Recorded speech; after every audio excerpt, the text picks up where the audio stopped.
fentanyl and opioid use of youth. And so this is a follow-up update that you're getting, as well as consideration of that supplemental. Dr. Davis is here to provide the update, and everything's teed up. So. Wonderful. If our panelists could introduce themselves, and then Dr. Davis, go ahead and get us started. All right, Dr. Keisha Davis, your County Health Officer. Good morning, Monica Martin, Chief of Behavioral Health and Crisis Services. And Sarah Rose, I'm the Director of the Local Behavioral Health Authority. Wonderful. Thank you. Dr. Davis, the floor is yours, or whoever. I'll get us started. First and foremost, thank you for the opportunity to provide this update. I know it's been some time. I know it's been top of mind for everybody in our community, this crisis. We're very excited to be able to, share our good news with you today. And as my colleague to the right here, Dr. Davis, says, throw out all the reasons why we cannot take our foot off the gas pedal in all the work that we're doing. And so while what you're going to hear about today is part of a national and state trend, again, we're very fortunate in Montgomery County to have had the executives and your support and our community support, many partners and residents in getting to where we are today. So with that said, we're going to first have Dr. Davis, our health officer, speak to all the data that you would ever want to know about where we are at this point in time, and then we'll talk about our active intervention and prevention efforts that are supported by the county. Thank you. Thank you, Ms. Martin. So what we are going to do today, we're going to share quite a bit of data, and also I will say this is just scratching the surface on the data that's available. Late in 2024, the Maryland Department of Health opened a overdose dashboard, which we will see some snippets of that. It has data that you can splice, dice by county, age, race, ethnicity, gender, substance, death, overdose, Narcan. We can only show a little snapshot of that. So there's lots more information there. We also, thanks to our county epidemiologists, we also pull from EMS data for the fire and rescue team. We also pull hospital data, Essence data. So this is pulling from many different sources. Again, just a snapshot to kind of give you a picture of where we are with youth. This is just looking at national trends. You can see across the nation, drug-induced mortalities are down. That number for 2024, and these are calendar years, so we don't have the full. This is just the first half of 2024, but you can still see, even for the first half of 2024, is less than half of what we saw in 2023 in terms of drug-induced mortalities. When we look specifically at Maryland, I know this graph is hard to see. I'm calling your attention mainly to the fact that, let me go up one. Mainly to the fact that the graph on the left, the red line at the bottom, is youth. And we can see that the youth under 25, you can see that trend has remained about steady, come down a little bit. I do want to draw attention, we are not talking about this today, but the purple line at the top is the 55 plus, and you see where everyone else is decreasing, that age group is increasing. And so as our substance use team thinks about priority areas, we have done a lot to focus on youth, but that 55 and older age group is also in our sights. The graph on the right is to show where Montgomery County falls in comparison to other counties in the state, and you can see in terms of overdose fatalities, we've had 10 to 100, which is about average in comparison to other municipalities. This is looking again in comparison to the state, just a snapshot of what you can see across the board. I will point your attention to the lower right corner, which is showing opioids or overdoses by age group. That first bar of under 25 is blank for both boys and girls because that number is under 11, so it's suppressed. It doesn't mean that there was 0, it means it was under 11. When we look at fentanyl, alcohol, cocaine, heroin, and PCP collectively for youth, it is less than 11. So overdoses for those other substances have been low in youth under 25. When we look more specifically at Montgomery County, you can see on the far right of the graph is the numbers from 2024. This is going through the end of December. This is data from the Office of the Chief Medical Examiner from the Maryland Department of Health. You had 83 fatal overdoses in calendar year 24. 48 included fentanyl. 81% were male. And again, this is all ages. we saw a 40% decrease in fatal overdoses and a 52% decrease in fentanyl. And when we look at youth under 22, age 22, there were less than 11 overdose fatalities in both 2023 and 2024. And even when you add them together, you still continue with a suppressed number of under 11. The top zip codes with overdose fatalities are now shifting. So in 2019, the top zip code was Gaithersburg. In 2024, those top zip codes are Silver Spring and Wheaton. And this is just showing, again, this is overdoses of all ages. In youth are in red. You see in Montgomery County, they didn't even show on the map until 2020. When we look at the under 21 age group, and again, this is just for fatalities, there were no cases in the under 18 age group. In 2019, there were no cases in the under 18 age group. In 2020, 2022, and 2023, we saw increases in the 18 to 24-year-old group, driven mostly by an increase in Hispanic and African American youth. In 2024, this trend is finally starting to turn. And we've only a couple of cases are from the under 21 age group, mostly from the Hispanic and white group.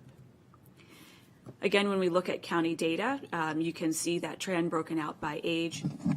This is ER visits, opioid-related ER visits for youth under 25.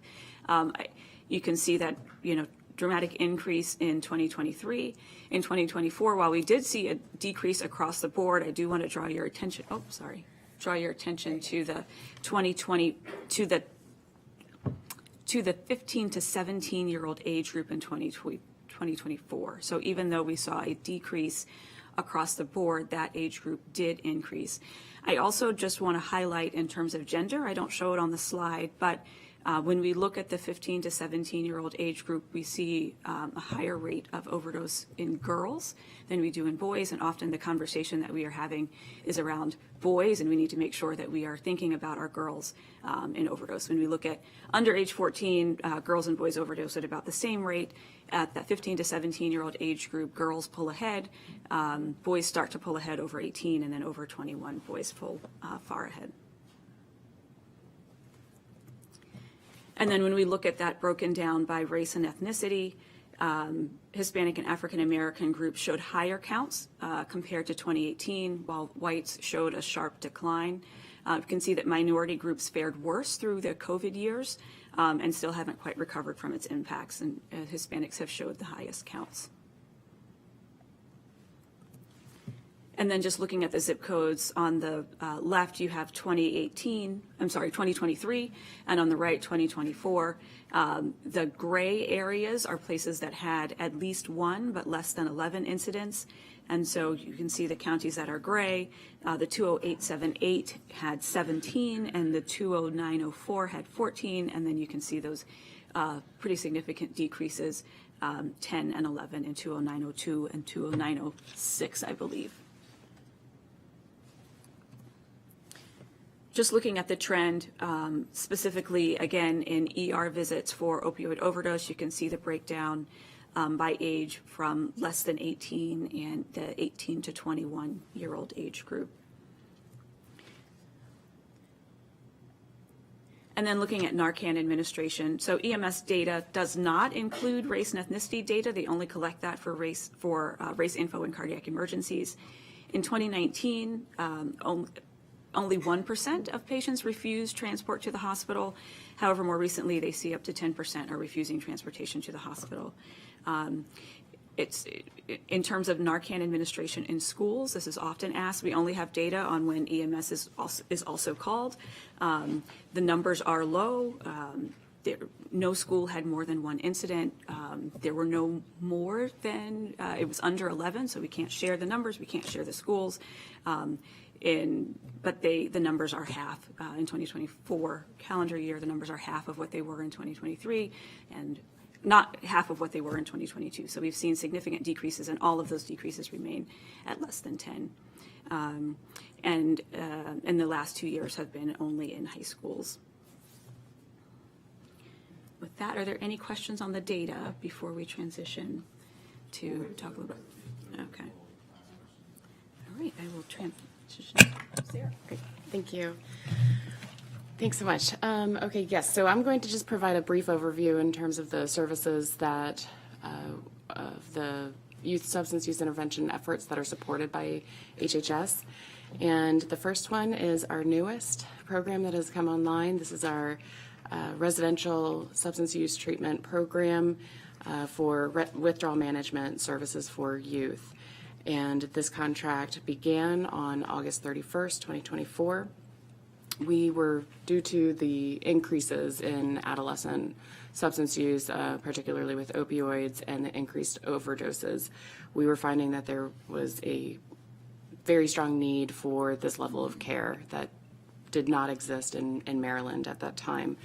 And so we worked closely, the LBHA worked closely with the Maryland Department of Health's Behavioral Health Administration to obtain variances to licensure for our local adult program.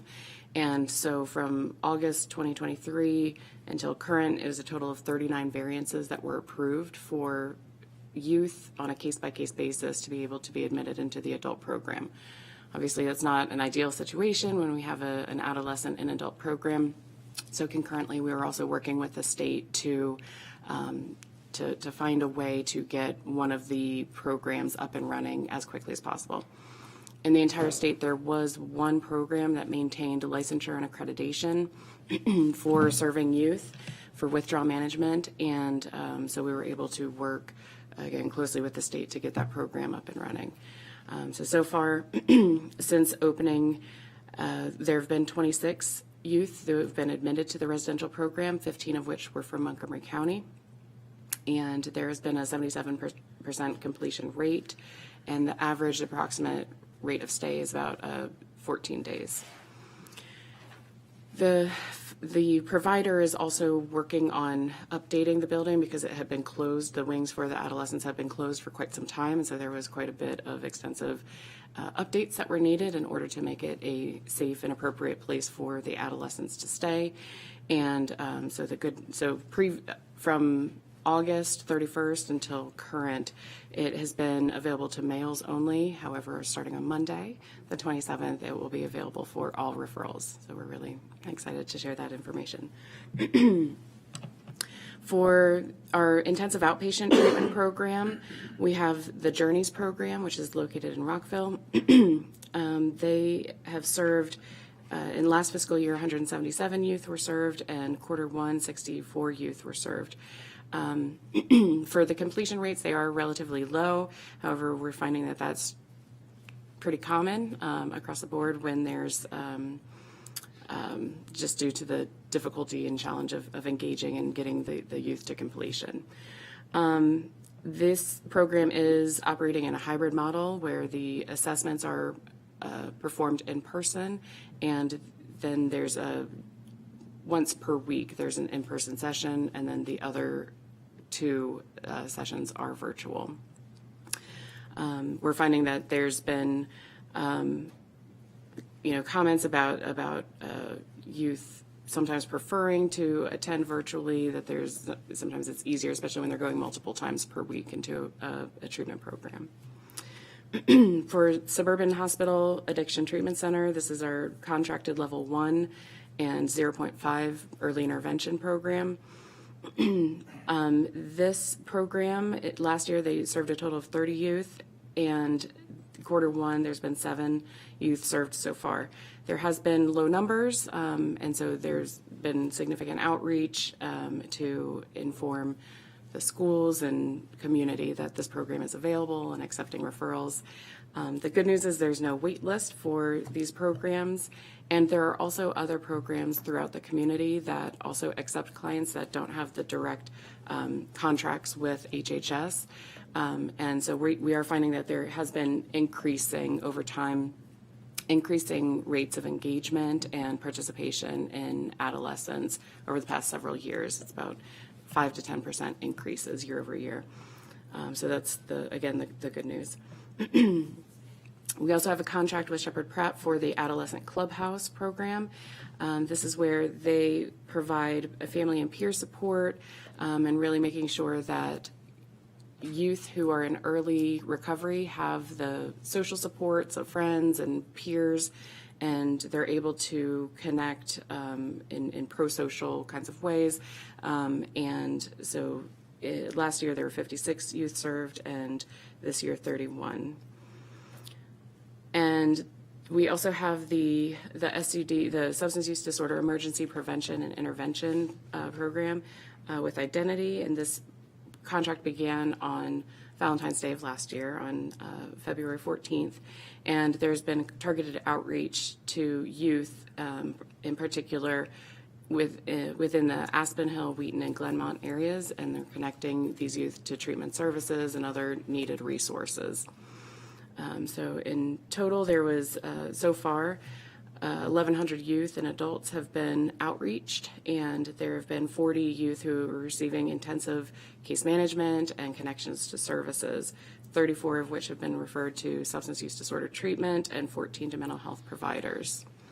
We also have the Child and Adolescent Assessment Services program. It's not on the graph, but this is another program I wanted to touch base with you all about, that we have a team of clinicians. There are currently 2 therapists who provide screening and assessment for youth with mental health and substance use concerns, either or. And so far this fiscal year, the first 2 quarters of FY25, there have been 227 youth who have been screened, and the referrals are provided for treatment services and supports as needed. Thank you, Sarah, for that overview.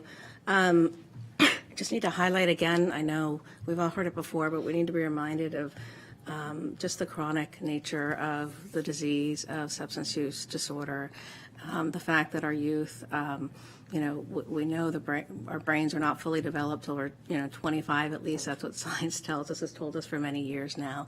And that engaging in substance use treatment it's a very difficult choice to make with the addiction process, and maintaining treatment compliance, as well as, the recovery process, which involves multiple relapses for most, and for youth, more than multiple on average. When we talk about the completion rates and everything that Sarah just talked about, we just know that, we're having ongoing conversations with providers. Some of them have done much more intensive outreach in the last couple of years. I just really want to thank Sarah for her leadership in doing that. But that in and of itself is not always enough, because we're not in a place and space in this county or in the state to mandate youth into treatment. So just a reminder of the difficult uphill work that we have in front of us, and that we have been working with. So where we want to focus our efforts whenever we have the opportunities in prevention, to prevent, youth and young adults kind of falling off that cliff and being afflicted by substance use disorders. So here's an overview of, and this is not exhaustive by any means. When we talk about prevention, we're talking about addressing root causes and social determinants of health, and we have so many more programs in the county. You're aware of many of them that are, doing a rich and amazing job in addressing those things. Many of those are housed in children, youth, and families, and you'll hear about some here today with the dual appropriation, but primary prevention is key. Universal prevention is key. We know this. But in terms of some targeted efforts here, the first option, the first element that you see here on this chart is not something that we fund, but the Maryland Community Health Resources Commission did extend grants last year. They're an independent commission within Maryland Department of Health. And so they're currently funding 8 service provider grantees, 2 of which provide substance use focus services for youth at MCPS. So one of those is Tree of Hope, and they have a primary focus on providing peer services for middle and high school students with substance use concerns or at risk of using substances. I just want to highlight there too that they're doing work beyond this grant to expand their peer recovery support services with youth leaders. They have, at this point, when I came into this position, it was 2, and now they have 4 youth peer leaders that are responding to emergency rooms to see youth in the emergency room. They are starting partnerships with fire and rescue and EMS around having youth peer leaders connect with youth in the community. But again, by virtue of this grant at this point in time, doing a lot of work in high schools as well specifically. And the other grantee is Identity, who is providing care coordination services for substance use affected youth through this grant, apart from the emergency intervention work that they're doing that Sarah talked about in the community.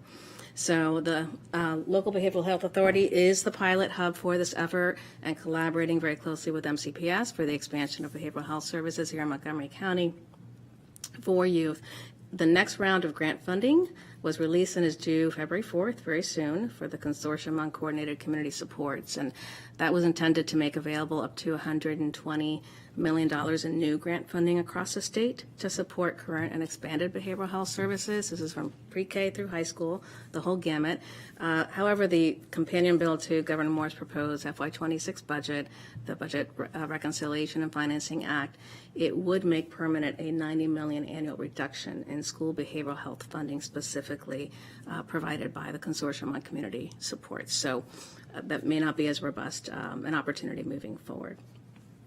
In terms of life skills, I'm sure you've all heard before about the BOPN life skills, longstanding evidence-based prevention curriculum. It's available at many different developmental levels for middle schoolers and even upper elementary schoolers. So expanding that effort to provide more of that programming in secondary schools in particular. We've had more facilitators trained, including a lot of youth-serving community organizations that provide services in schools via contracts with HHS and not just in behavioral health and crisis services.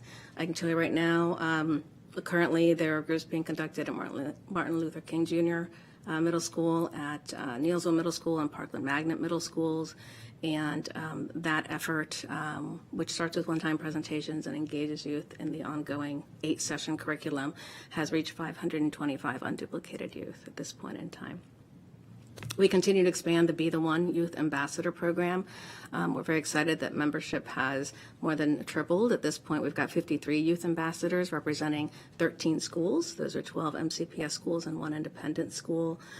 We have 3 peer leaders that are going to be attending the Community Anti-Drug Coalition of America's National Forum next month, along with HHS staff and community advocates. And that's to catalyze planning for further expansion of peer-led awareness and prevention activities. And then we are doing more in the general community public awareness space efforts with the use of health behavior change content. So we're working with MCPS, with our boards, committees, and commissions, AODAC, and the Mental Health Advisory Committee, and community partners to plan 3 more events in 2025 to increase awareness about concerns and ultimately promote substance-free and healthy lifestyles. These events are going to include resource fairs, and we'll have local providers invited to share specific information on services and supports based on the communities that the events are held at. We also continue to expand efforts to address the risk factors of social access and social norms around substance use, especially with the legalization of cannabis.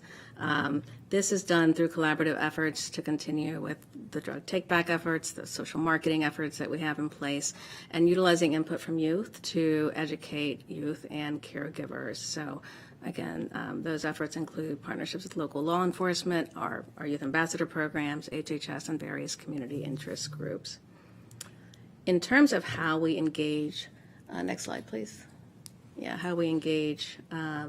I skipped over one piece. The Emergency Intervention and Prevention Program was started as an emergency procurement in March, February actually, of last year. We do have an RFP that is almost done in its process for awarding. We expect in March to have a new contract in place that will not be an emergency procurement, that expands that community-based outreach and engagement and identification of youth and young adults using substances to the whole county, so not just targeting Wheaton, Glenmont, and Aspen Hill moving forward. So we're excited about that. In terms of working with various partners on substance use-related issues, this chart tells you a little bit more about our overdose prevention team. It was formerly named the opioid No, it's now the Overdose Prevention Team. We do this all the time. It was formerly named the Opioid Intervention Team.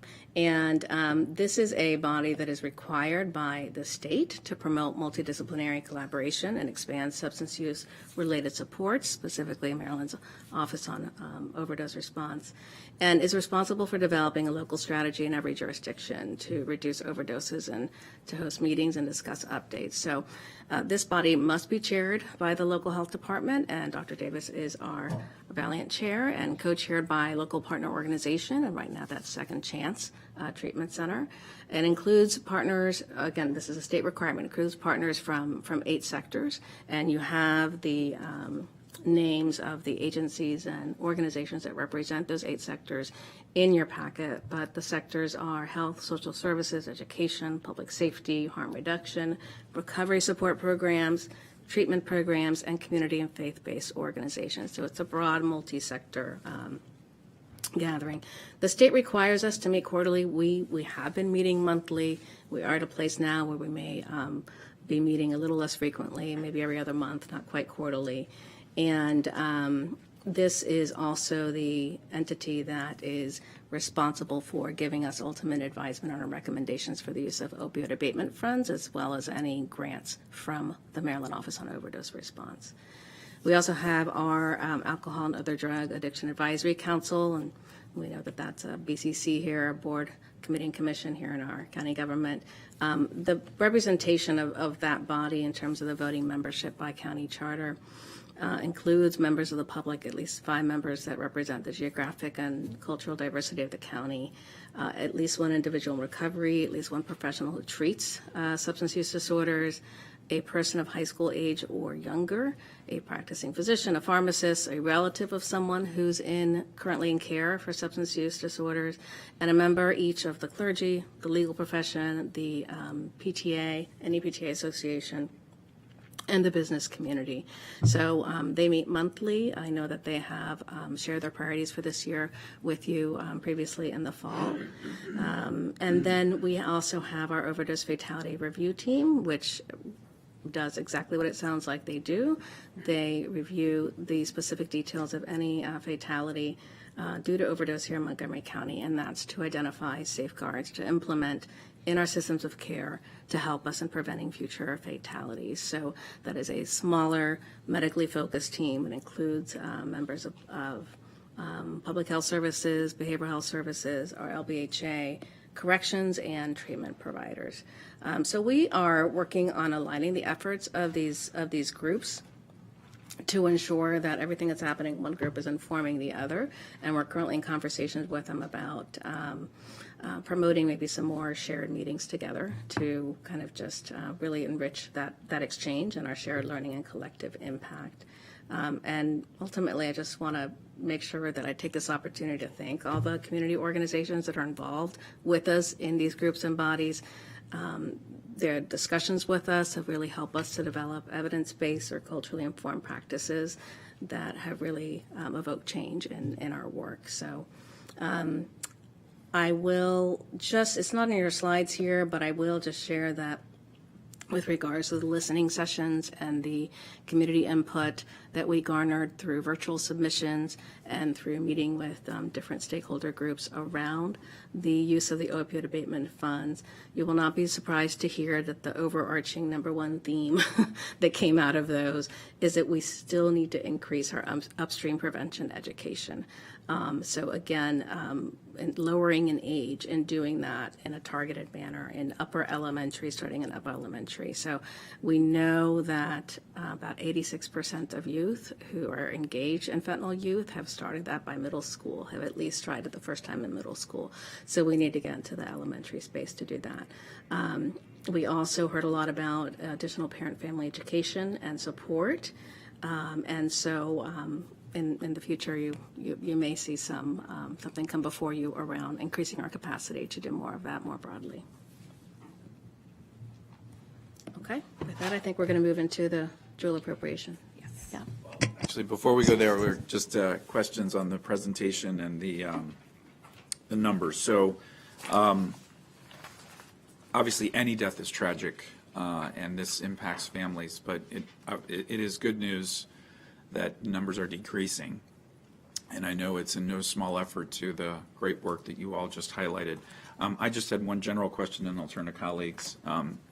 The first is, obviously, we were all deeply concerned when MCPS announced that they were going to be eliminating their health officer position because they had really established a lot of the infrastructure and what had been on the front lines, particularly during COVID, which we know was successful.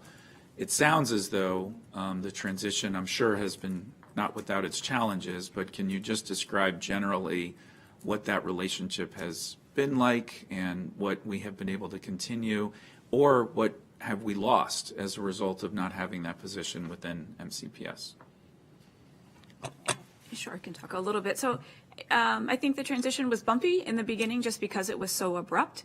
But I really do thank Dr. Kapunen and her team for many of the foundational pieces that they laid, because they have now helped things to go a lot more smoothly now. The work that they did in expanding Narcan in schools so that kids could be able to carry, that has been extremely helpful. And a lot of the education that happened to administrators and staff under her watch in collaboration with HHS and Ben Stevenson has been really helpful. Now that work, the Narcan administration has transitioned over to Dr. Chester Connolly, who's also the acting principal of the RAP program, which is their recovery and addictions program, which is actually really great synergy. She also is their chief psychologist, so overseeing their mental health programs. We continue to have a close collaboration. She now sits on our Commission on Health and many of our substance use groups. She's on the overdose prevention team, and so continue to have that close relationship both with her, with their safety office through Chief Jones. That collaboration has continued, as well as the collaboration with our school nurses. And so the fact that the school nurses are actually HHS employees allows us to really have continue that close collaboration with MCPS. So bumpy in the start, at this point we have gotten into a decent rhythm. I would encourage MCPS, we are still looking for that dedicated coordinator position to be the liaison between MCPS and HHS. We have several people that we go to and have good relationships with all of them, but having that key coordinator liaison between MCPS and HHS would be helpful. I appreciate that. The thing I would also share is that I'm sorry that Ben Stevenson, our manager for prevention and harm reduction services, couldn't be here this morning, and that's explicitly because he's attending a training that is required by the state to continue getting some of the grant funding that we need to do this work. But if he were here, I know he would share, I want to share on his behalf, that the ongoing collaborative work looking at the health curriculums and looking at those earlier grades that we just mentioned and talked about, he's been engaged with that in MCPS with Care Grant over there, and again, Dr. Chester's unit. So that had been in place before, but all of this collaborative work, and again, the new synergies we have in place with psychological services have allowed that to move forward. And so we're excited about further collaboration there. All right, I'll yield to Councilmember Luedtke, followed by Councilmember Sayles, to ask questions about the presentation, and then after those questions, we'll then transition to talking about the appropriation. Councilmember Luedtke. Thank you. Just to clarify, is Dr. Connolly Chester the designee for the school system as the behavioral health services coordinator? Yes, so she is managing behavioral health, but we also have a different contact person that we use for kind of our immunizations program. She's the main contact for behavioral health and EpiPens, but somebody else that we work with for immunizations and different things. So, okay, I was asking just because the state requires that each school system have a person who fills that role, and that is the person who's supposed to be that coordinator with all the other, related agencies, both inside the county and then also at the state level. And so, to your point about making sure you have an appropriate liaison, it would be good for to get some clarity on who MCPS has designated to fill that particular role, since that would be their job to help coordinate both at the state and local level. You mentioned 3 middle schools where the Botvin Life Skills program is underway, and the 520 students that it serves. With this expansion, what is the estimated impact that it'll have? Yeah, and that is just a snapshot of right now, right? Those are 8 sessions, and then we can move on to other schools. for example, one of the training elements is to train all of our youth development specialists at all the Bridge to Wellness schools. So every group can have around 12 participants. We can provide those as often as these facilitators moving forward have the opportunity to engage with students. And it's an issue of coordination like everything else that we do in the school-based space in terms of pulling them from class and time out of class and making sure it's a proximal time where it's after school. But by the end of the fiscal year, I imagine we'll be at 1,200 at a minimum. What we are working on is a framework to make sure we're capturing the full reach of that, because our focus is to have more trained facilitators out there and more trainers that can train more facilitators out there to really spread this very broadly, so that any smaller community-based organization, if they have someone who's interested and can do it and can incorporate it at any time they see fit, for example, in their after-school programming or in their Sunday school programming or whatever makes sense. So we hope the reach to be broader than that. Okay. And then I know that, in terms of expressing the different programs, and I'm glad we finally do have those to serve our adolescent population, and I appreciate the heavy lift it was in getting all the exceptions done and now making sure we have facilities for our female adolescent population come Monday morning. But those were very focused on fentanyl and opioid, but in terms of other substance use disorders that are non-opioid and non-fentanyl, what are you seeing in terms of participation in those programs, specifically with respect to our adolescent population?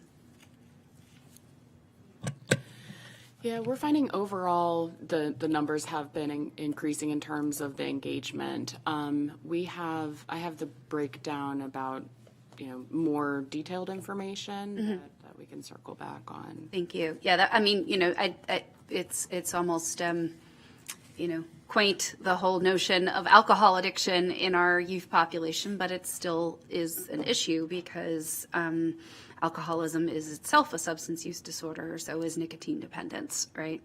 So it would be good to know sort of, obviously fentanyl and opioids have a very quick lethality potential. And so, of course, that's where a lot of our attention has gone, but we want to make sure we're also focusing on those and on coexisting where it's more than one substance at the same time. So that would be great information for us to have. Previews of coming attractions. In Jewel, there's a slide that addresses those. So, but just in general, the rates of cocaine, steroids, heroin, meth, and ecstasy in kids in Montgomery County youth is less than 2%. So Okay. We'll see from the Youth Behavioral Risk Survey, and then I'll also show the numbers on alcohol, inhalants, and some other drugs. Thank you. And I know, the data that we looked at, and thank you for putting that together, is a lot about there was one slide that was about ER visits on overdose. Were those only the non-fatality overdose cases that went to ERs, or were they both fatalities and those where they were able to survive? So any. Both, okay. And the data that, when we're focusing on overdose and also whether fatal or non-fatal, we use that as a proxy for use, but we don't really have a great way to know overall use, particularly when we're talking about having done a great job, I think, and continuing to do great work in the education and availability of Narcan. So what, if anything, do you have available to you that you've seen in your work that suggests, aside from we're having less fatal overdoses, that suggests a decline in use? So the best survey that we have is the Youth Behavioral Risk Survey that's done every other year through the CDC, through the state, that's done in the schools.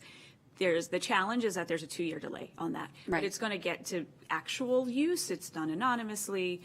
In the past, it was done at just a sampling of schools. Last year, it was done at all schools. And the next one that they are in in the process of doing for this school year. So I'll share some of that data. Those trends also are looking towards a decrease, but again, it's a 2-year delay. So the last data that we have is 2022, Right. when the big peak was in 23. Right. So that's also kind of just the data challenge that we face. And I know you did highlight in an early slide the 55 and up population, which I know Baltimore City has highlighted quite a bit in its own work within its health department there. And so I look forward to having a subsequent discussion, particularly in our older population. And I hesitate to say older as I am 51, but that, you know, we've spent a lot of time talking about youth. What are the factors and circumstances that lead to that level of use and addiction of opioids in our 55 and up population? So look forward to circling back. Thank you.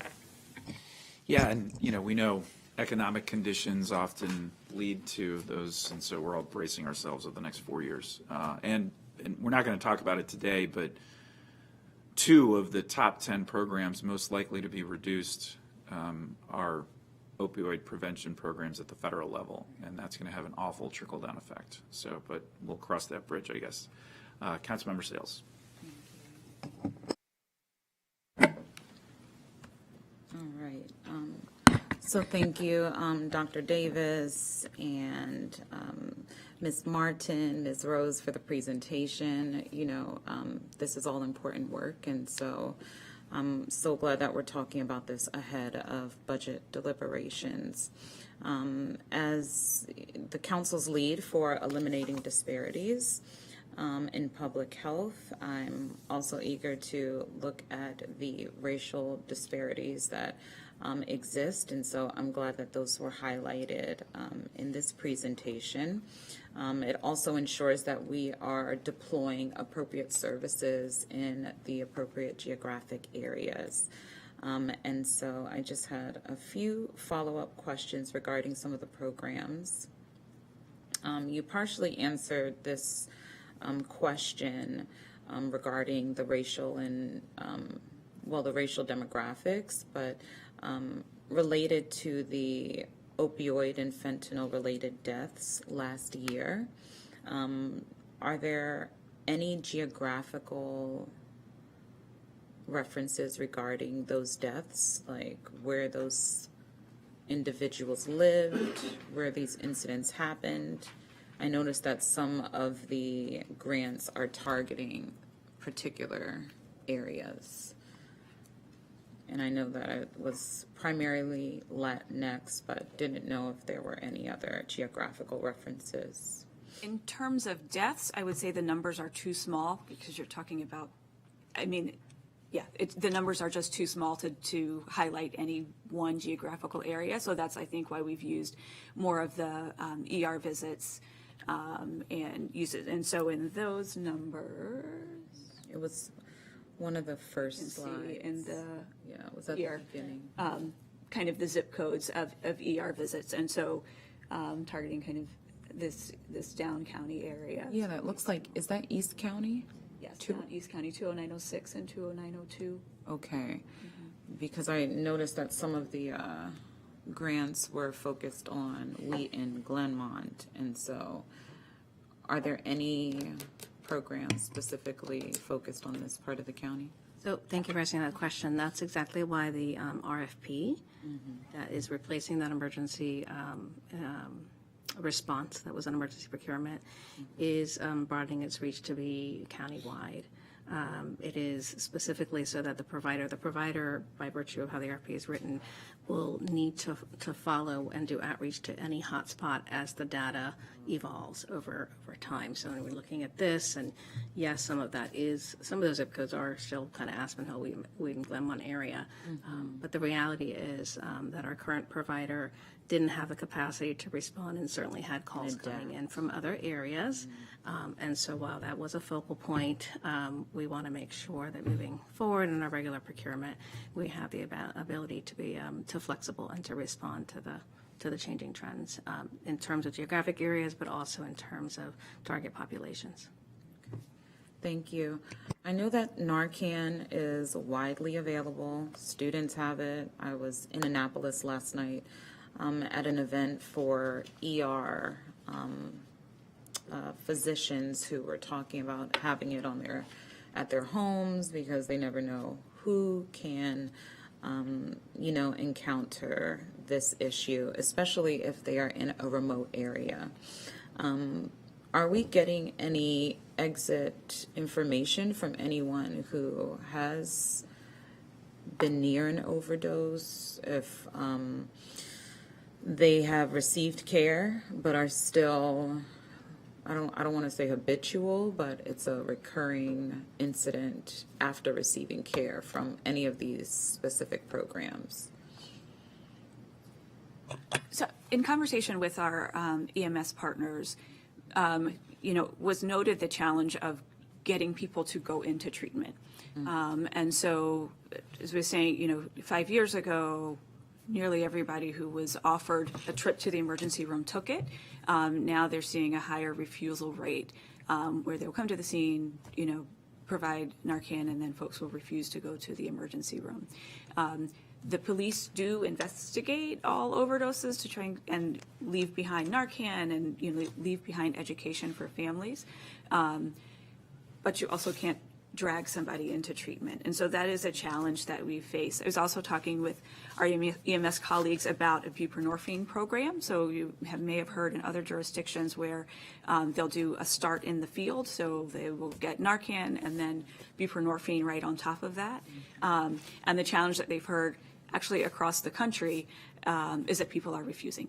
And so even in Frederick County, which has touted the program, presented at MACO, they've actually had only 2 people accept that induction start, and the acceptance rates across the country for programs are less than 5%. And so it's a challenge because it really is such an amazing program to, reverse the overdose and then start somebody into treatment right away, and have had a hard time with having folks actually be receptive to receiving that treatment. Thank you. Reopening Mountain Manor Treatment Facility for the adults was a huge victory, but the distance can pose a challenge for some of those seeking treatment. Are there any wraparound resources in the county that we're connecting our residents to? Yeah, so the great thing is when youth need to get into the residential program, there's actually transportation available where they will take them to the facility. And so we were sure to include that as part of the contract so that people were able to access. Okay, and then the Be the One Youth Ambassador Program, you said that they were at 13 schools. Have we had any overdoses documented at any of these schools? And then are there any successes or light bulb moments from this program that you have captured regarding reducing usage, prevention, otherwise? Yeah, I am aware that there is at least, they're definitely in that 13. I don't have the cross-reference for you right now, so Okay. let me follow up with you on Definitely. that. And have Ben follow up with you on that. But I know just from conversations that there's at least 1 or 2 schools where overdoses occurred where we have ambassadors in this program. And in terms of the aha moments, I would offer that youth are in the best position to share those with you, and they're very excited about their growth and development. So perhaps there can be an opportunity for them to speak for themselves about those. I love that. Thank you. The overdose prevention team has community members involved. Are there any community feedback references that you're either soliciting or have received on the deaths to influence program efforts moving forward? Are we getting anyone with lived experiences at the table? Yeah, so in the listening session, we had both youth and parents and other family members of youth with that lived experience that provided input right here in this room, actually. And our virtual submissions that we received did include at least one individual. I don't want to say any more than I know is accurate with lived experience as well. As I mentioned, the AODEC charter requires that you have at least one representative with lived experience there. And we know that in our cross-sector representation in OPT. We also have individuals with lived experience. So Good. Okay, my last question. The OPT is responsible for developing local strategies to reduce overdoses and discuss updates. Have they made any recommendations on any of the overdoses to prevent them, reduce fatalities since its inception? Because I believe it meets quarterly, right? So per the state, it's required to meet quarterly, but we've actually been meeting monthly for quite some time with the development of the original allocation of the opioid abatement funds. Yes, they were one of the voices out of many stakeholders who have been focused on expanding prevention efforts, but they've made various other recommendations as well. My tenure with them is shorter than Dr. Davis's, so I'm going to look to her and see if there are other things that you want to share about their recommendations. Sure. So their recommendations drove the supplemental appropriation that was approved by council last year that was a lot of these programs. So the funding for the Maryland Treatment Centers, expansion of the Botman Life Skills, expansion for Be the One, the SUD prevention intervention targeted programming in Wheaton and Aspen Hill. So all of those funding recommendations came out of the OPT and the listening sessions that they conducted. And with the listening sessions that we have now conducted this round, look forward to another round of recommendations and a supplemental appropriation for the opioid abatement funds. So that will be coming to you soon. All right. Thank you, ladies. All right, let's transition to the supplemental request. All right. Okay, so the dual supplemental appropriation settlement provides a transformative opportunity for our county to address the far-reaching effects of the youth vaping epidemic on our community. These funds, as outlined in the settlement agreement, are to be used for compensatory restitution or remediation of the past, current, and future damages caused by the vaping crisis, and the county attorney has affirmed that these terms should be broadly construed. This allows us to invest in meaningful public health initiatives that address both the direct and broader impacts of youth vaping and mental health and its associated challenges. We propose allocating a portion of these funds to two vital programs, Beyond the Gloves and Street Outreach Network.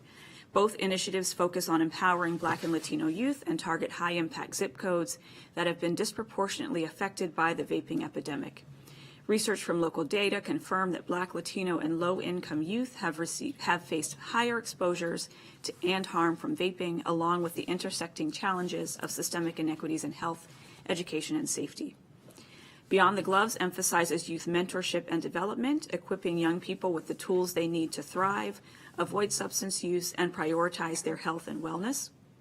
The Street Outreach Network focuses on gang prevention and intervention, offering at-risk youth alternatives to gang involvement while connecting them to critical mental health and substance use resources. By investing in these programs, we address the immediate and long-term impacts of the vaping epidemic on our most vulnerable populations. We not only curb vaping and discourage substance use, but also create pathways for healthier, safer, and more equitable futures for Black and Latino youth in high-impact areas. This is a vital step towards ensuring the health and well-being of our entire community. In addition, you will also hear that we propose a series of community grants focused on high-impact areas. Also, just to share some of the percentages, this is looking from the Youth Behavioral Risk Survey. This is data trends 2013 to 2022. Again, the survey is completed every other year. The data is released in even years with a 2-year delay. So in 2024, we received data from 2022. Less than 2% of middle or high school students reported use of cocaine, steroids, heroin, meth, or ecstasy in 2022. The survey did not ask specifically about opioids or fentanyl. The most recent data is from the 2021 to 2022 school year. Just to look here, this is percentage of middle and high schoolers who currently smoke. Montgomery County is in blue for middle school and orange for high school. We can see middle schoolers is less than 2% and high schoolers is less than 4%, consistent with state trends. On the upper right, we see middle and high school students who currently drink alcohol in Montgomery County and Maryland. Again, middle school, Montgomery County Middle School in blue and Montgomery County High School in orange. We see middle schoolers at right about 5% and high schoolers at right about 15%, a little bit lower than the state average. When we look at middle and high school marijuana use, for middle school, again, about 2.5%, and for high school, a little over 10%, both lower than the state average. And in the lower right, when we look at middle and high schoolers who ever took prescription medications inappropriately, we see for middle schoolers and high schoolers, they are at about the same, both at about 8%. So those are the trends that we see in those. I also just want to caveat this. Part of the reason I showed this slide, the data that we showed earlier on substance use shows the worst of our teens, and I want to remind us that we have a lot of resilience in our teens, and so we often focus on the data that is most shocking, but Montgomery County students have the highest graduation rates in the county. We have the highest rates of kids going to college. We have very low rates of drug use overall, and so it's important that we're looking at our kids in context.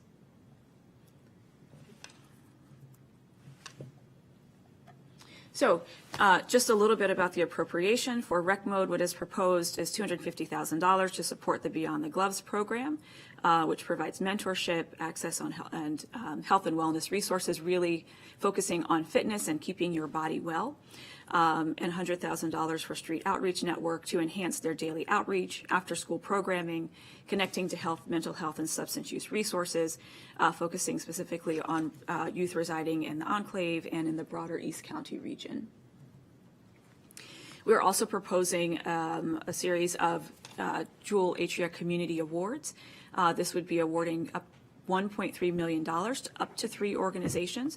We will be asking organizations to submit their proposals of innovative community-based strategies that promote vaping cessation, mental health support, and substance use prevention. The grantees must demonstrate a focus on prevention and mental health. They must promote youth engagement. They must show a collaborative approach. Because it will only be a maximum of three organizations, we expect that those organizations to be collaborating with smaller organizations, helping to encourage them and give them support so that they can, a smaller organization probably wouldn't be able to manage that large amount of money. So we are hoping that those larger organizations will also be providing mentorship to the smaller organizations that are more on the ground in the community. We expect to show experience with Black and Latino and Hispanic youth, to utilize a positive youth development framework, to offer family caregiver education and support, and focus on high impact areas. These are all things that we've heard from our variety of listening sessions with youth and parents of what they really need in terms of support for substance use. Those high impact areas include the Aspen Hill, Briggs Cheney, Gaithersburg, Old Town Gaithersburg, Germantown, Glenmont, Montgomery Village, Silver Spring, and Wheaton. The timeline for appropriation of funds. Disbursement could take 8 to 16 weeks, depending on the extent of council revisions, awardee responsiveness, administrative workloads.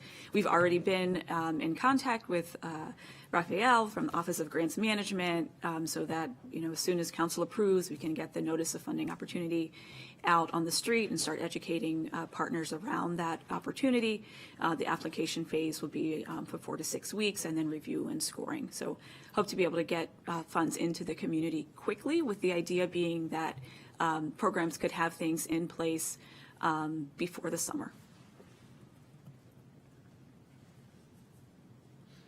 And just a summary on the Jewel and Altria settlement funds. So the county expects to receive about $4.1 million in total. 3.1 of that has been received to date.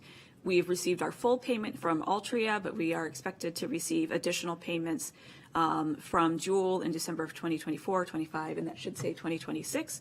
As of yesterday evening, we had not yet received the December 2024 payment from Jewel.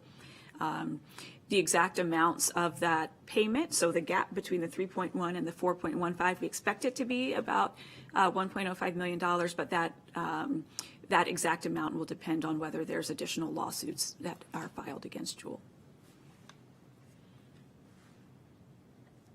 Okay, and any questions? Great, thank you. Yes, a couple of questions from me, and then I'm going to turn to Councilmember Sayles first this time for this round, followed by Councilmember Luedtke. So obviously, and unfortunately, it's great that we have these funds, but they have an expiration date. So how are we taking into account that these are one-time funds to ensure that we're setting everybody up who receives them for success, but the challenge will be knowing that they will go away at some point and in the not-too-distant future? Yeah, that is the unfortunate, reality of the one-time funding. So, when we're looking at the community awards, that will help for this year. We hope to be able to take some of those best practices, if we see awards, programs that are really fantastic and amazing, to use that for the impetus to what we fund in the future. That's why all of the funds have not been appropriated already, because we want to see what's working well and what's not, and be able to use that to guide future investments. I'll also say that the focus, we really do want the focus to be on prevention. And so trying again to make sure that that's where the priority goes. We have seen the decrease, and, hopefully a large investment up front, which is what we're doing here, will allow us to have smaller investments in the future when we're thinking about the treatment arm of things. Great. And I appreciated your comments about wanting to encourage leveraging these resources so that there are partnerships and alliances when people apply for these grants, which is good. Who will be reviewing and who will be scoring the applications that come in? So that will be, we're working with grants management on developing that list of folks. It will be a combination of DHHS. We'll also have community members, the folks from behavioral health. The challenge is we don't want community members who are also applying for grants, but it will be a subset of folks who are in the substance community. I imagine that several of them will probably come from the OPT committee. Great. Thank you. I may have a couple more questions, but I want to yield to colleagues. And just a reminder, we're going to try to end as close to 11 as we can so we can hit the road to Glen Burnie. Councilmember Sayles. Thank you, Mr. Chair, and thank you again, Dr. Davis, for the updates regarding the ruling.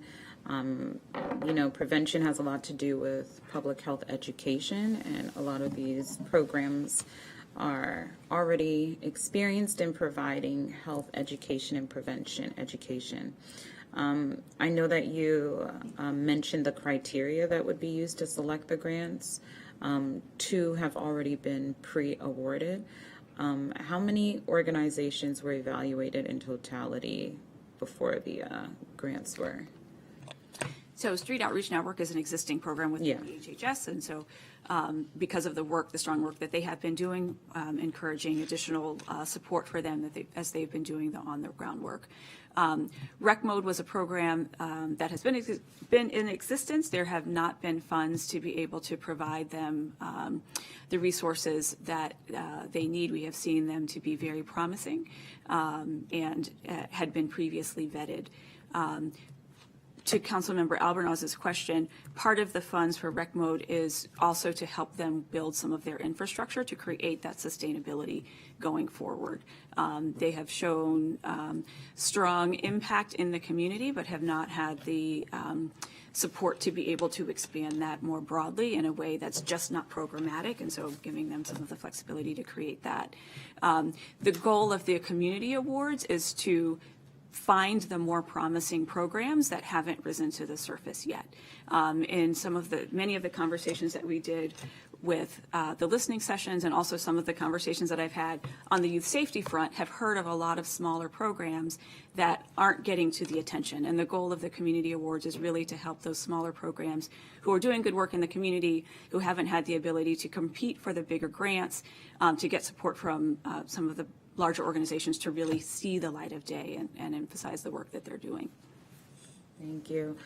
How are these programs going to track and evaluate the data regarding vaping usage, vaping cessation successes, and do any of the existing organizations or the ones that we're going to be considering, do they have any pre and post data available to document their success rates with vaping cessation?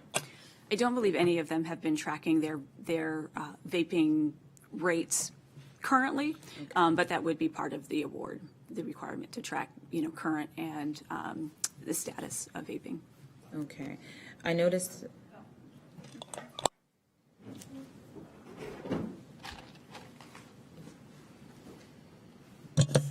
Good morning, once again. For the record, Luis Cardona, Administrator for the Positive Youth Development Program. Just to add to Dr. Davis' response and in response to you, Councilmember Sayles, we just recently hired a data manager in the PYD program who is actively working to develop those type of processes for us. As probably Councilmember Albornoz knows better than anybody else, that's been an area of need for PYD in general. And we do believe, in light of the fact that the rec mode grant would most likely be in the PYD space as well as the SUN program, that we have the basic tools that can help us to get to that point. Because again, in PYD, we're not subject matter experts in substance abuse, but our strengths are really in community engagement with young people and families. So. Yeah, I know this is going to be a evolution of the work that you're doing, so I'm glad that you're already, thinking about the needs before you start implementing the programs. I noticed that rec mode included the number of youth they're expected to serve. Are you able to share how many youth the Street Outreach Network will be able to share with this particular grant? So besides the East County area, more specifically the Enclave community, we're also looking at some other communities as well. And our hope is that because the Sun has been partnering with RecMo for a while, that this can continue to build off those relationships that we built with them for the past couple of years. So typically, we've served anywhere from 30 to 60 kids who have participated in programs in rec mode. So our hope would be to expand that. I mean, I could throw out numbers right now, but it's really difficult to say because when we first started that partnership with rec mode, we were just taking about 10 young people from the up-county area. Since then, we've had mid-county staff and even East County staff who have now been taking young people there. And kudos to Dave Kennedy and his wife because we have had no way of compensating them. They've done this in good faith on behalf of county residents and children.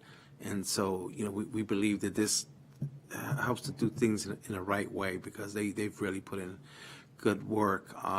They're mentioning hundreds of students that they'll be able to reach in their hybrid program. So I just want us to think about how many people we're actually going to be able to reach and if additional resources would be necessary.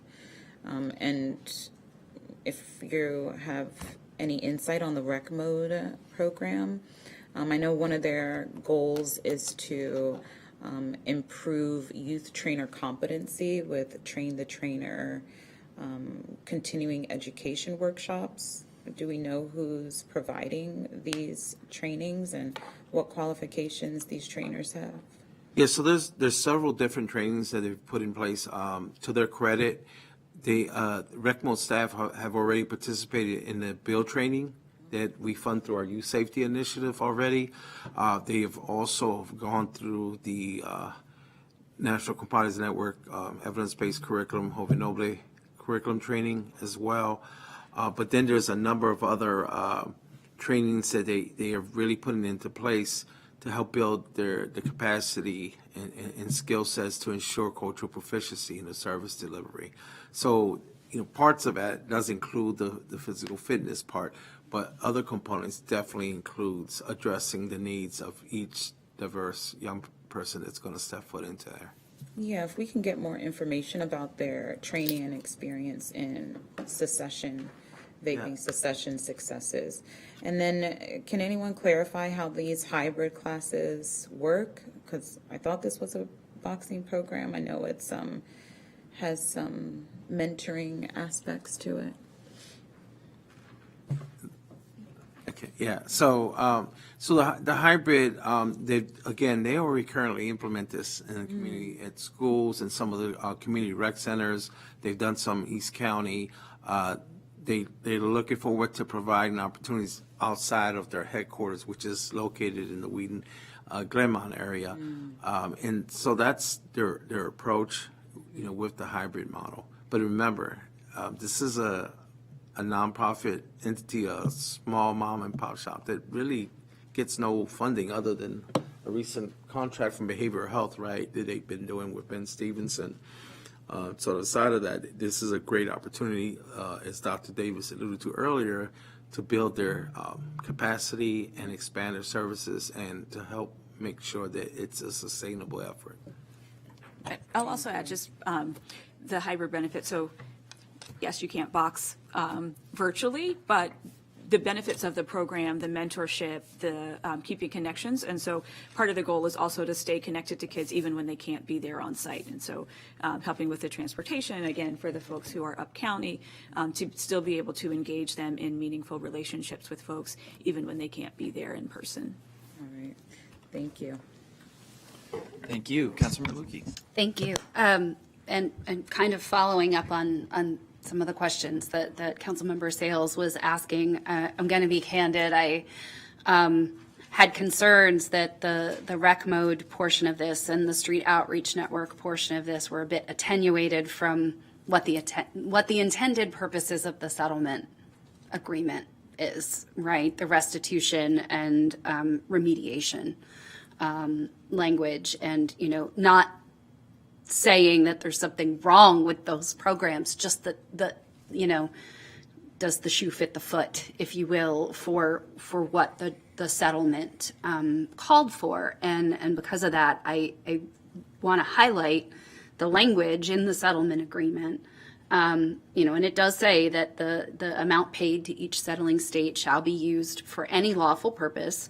It says expressly that it is the party's intent that the payments be used to the maximum extent practicable to fund the following programs. Programs that provide cessation assistance to Maryland residents who were exposed to, and it uses the term ENDS, electronic nicotine delivery system, while under the age of 21. Education or prevention programs that are designed to prevent or reduce use of ENDS by Maryland residents who are under the age of 21. Research in support, right? Programs or equipment that are designed to abate the impact that ENDS and other nicotine products have had on Maryland students, schools, school districts, and to prevent such impact in the future. And efforts to mitigate the impact of, including by enforcing Maryland and federal law with respect to disposable electronic nicotine delivery systems, synthetic nicotine products, and companies that have not taken steps similar to those described in this consent judgment to limit access to or usage of nicotine and nicotine synthetic products by Maryland residents who are under the age of 21. Now, some of the folks who were exposed and became addicted under the age of 21 are now young adults, right? Because it's been going on for a hot minute. And I don't see that anything that is in this appropriation deals with that now young adult population who had those exposures pre-21 to these products that these companies profited off of, and what are we doing with that group? So could you explain how any of these three programs will assist that population? So the Community Awards program can go up to a higher age group, so they Okay. so that can impact that population. I will also call attention to that we did work with county attorney on Right. On the interpretation. There is certainly evidence that youth who are disconnected, low income, no lack of resources are more likely to vape and more likely to suffer the consequences. Their communities are more likely to have vape shops in them and more likely to suffer the negative outcomes. And so that's why we have really tried to focus on those youth in that community.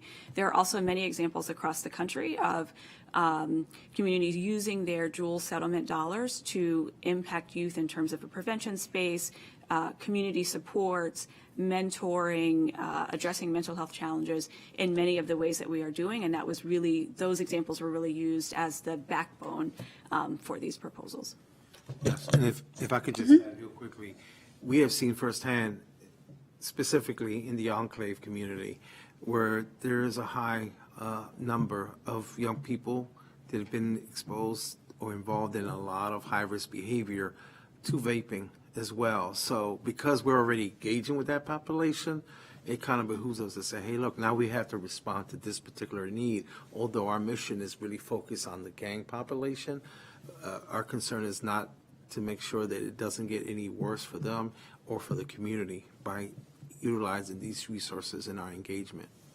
Right, but and specifically with the street outreach network, as you said just a moment ago when you were answering Councilmember Sayles' questions, you don't have someone within Sun who does cessation work or who can actually, you don't have any clinicians, so you're going to be referring them to someone else, right? Yes, that would be the case.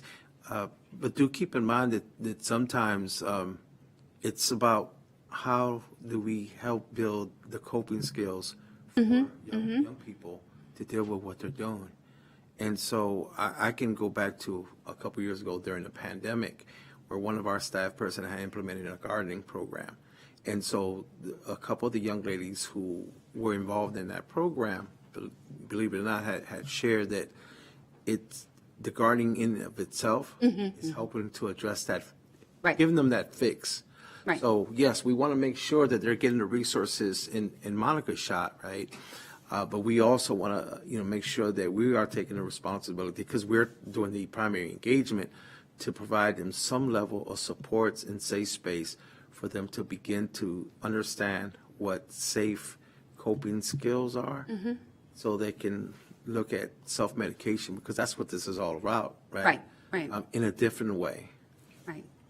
And it's also referring them to within public health. Right. So we have Right. a tobacco cessation program, and so they don't necessarily have to have the expertise. We've got the expertise in community and population health within the public health service. So it's a lot of it is referring them to the programs that are already in existence.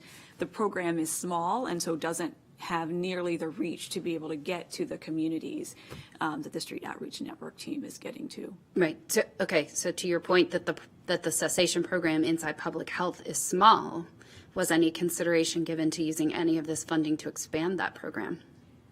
In this appropriation now, no, but we would hope in future appropriations to be able to expand that program. With the future settlement funds? Yeah, okay. And with respect to the 3 intended community grant partners, do you have a NOFA already drafted related to that? Sorry, notice of funding availability. Yeah. Sorry. Is that something that you would be able to share with the committee for review? I will have to talk to Raphael if he feels comfortable sharing it. Not for us to disseminate, but for us to see the criteria that's being used for applicants to apply and how that would work, as you noted, with the smaller organizations. I'm assuming there's language in there that specifically addresses them and what they are allowed to do in terms of giving out to other organizations awards that are made by the county versus what they can't do. So I just think it would be good for us to have a clearer picture of that, and certainly the language that's in there would give us that view. Thank you. Thank you both. I'll just make a couple of comments. We're on time. Thank you. Those were great questions and appreciate the responses. So I'm having a flashback to the most recent summer peace event I attended at the Enclave this summer, and where I saw Dr. Davis. And it's just, it's remarkable the progress we've made. I've had the opportunity to see it from when the Street Outreach Network was first formed to where we are now, and the collaboration and partnerships, the trust we've been able to establish with a lot of folks within the community are profoundly important, hard to quantify, but profoundly important because it sets the stage for us to be able to utilize funds, leverage them as much more effectively than in other jurisdictions, and I've worked in several. So obviously a lot more is going to need to be done. But I have a high degree of confidence in the team that's on the ground and the relationships and partnerships that have been established. We will have follow-up conversations on the youth development initiative that the executive has been working through, you as the leader on, Dr. Davis, as it's related obviously to this work. But I appreciate your responses. So I think without objection, or I'll put it up, can I get a motion to approve the appropriations as requested? So moved. So moved, second. All those in favor? All right, that is unanimous. So thank you all very much, and stay warm out there.